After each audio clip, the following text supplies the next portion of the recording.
the screen. Hello guys, thanks for being with us again. No worries. Good stuff. Let's go straight into page 8 of the Times, Edward. Badisha, this is your story about gambling. Now, this is another element of the government trying to deal with problem gambling. But interesting line about this is that online stakes to be limited to £2. Yeah, so there are moves finally after a huge amount of pressure on the government to step in because gambling is incredibly common. We know that it leads to some problematic behaviours in some cases, but in actual fact, if you look at the legislation around gambling hasn't been changed in 17 years. Now, of course, that is before the explosion in online gambling. So the government took a very hands-off approach to all of this, of course, because the gambling companies, they're very powerful, they're extremely wealthy, and they do things like sponsor gigantic football league games where the logo of the gambling company could be on the absolute front of the kit. So any amount of coverage also shows that stakeholder's logo. So there's a huge amount of advertising and investment that goes into all of this.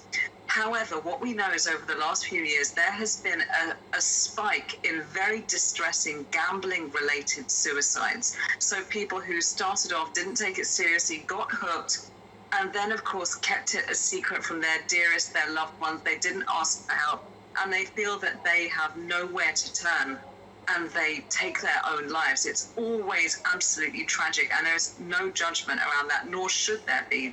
So the source really is these gambling companies, and finally they're saying, okay, in some cases we're going to do affordability checks. We're going to make sure that the people who are using these services, these pastimes, can actually afford to make the stakes and the bets that they do. But they're also going to limit stakes to between £2 and £5. And they're also going to make moves to make sure that those gambling logos are not on the front of Premier League football team kits, so that it doesn't constitute a form of advertising.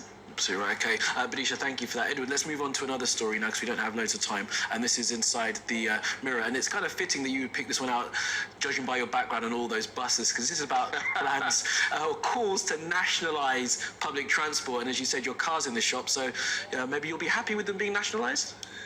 Well, when it comes to talking about nationalisation, I mean, in particular with energy firms, this is a survey which was carried out.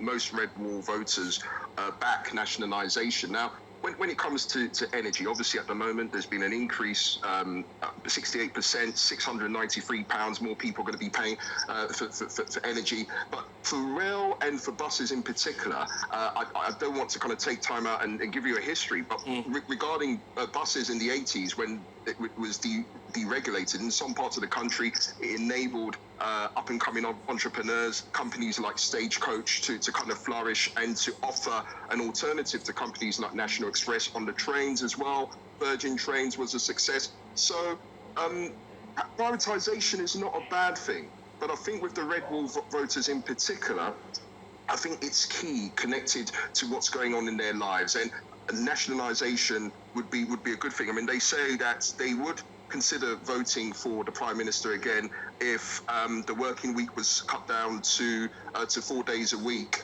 And it's one of those things when it comes to, I mean, even when I have conversations with friends about privatisation, it can get heated. It depends on what sector, and then it depends on the terms and conditions. But on a whole, privatisation in some aspects, especially connected to transport, it's not a bad thing.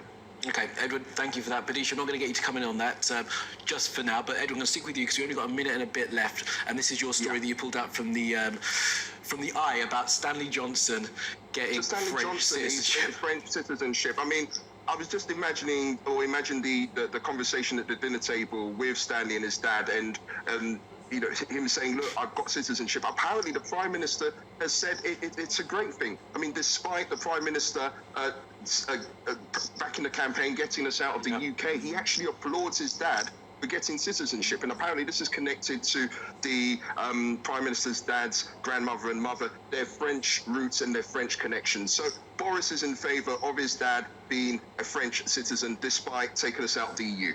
Final thought then, Badisha, oui or no to Stanley Johnson getting French citizenship?